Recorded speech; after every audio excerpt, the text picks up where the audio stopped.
Guys, may inaabot ako rito. Nagdidibaw ng ano. Ito sa kabila, baka oh. Ito baka dinidibaw nito. Ito baboy.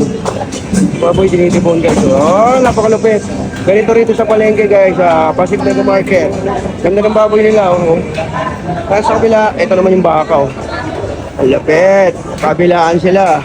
Pare, galingan mo pare. Galingan mo. Yun oh. Lilipat ako rito. Sige. Kita mo. Ayan oh. Ito, baka to. Ayan oh. Sukob.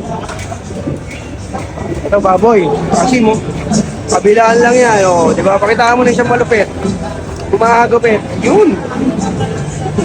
Ang galing talaga. Magsibaw nito mga to. So guys, dito yan, nagsisimula yung umaga namin dito sa Pasig Mega Market. Yan, tatagalan ng ditibaw na ng neck bow ng baka.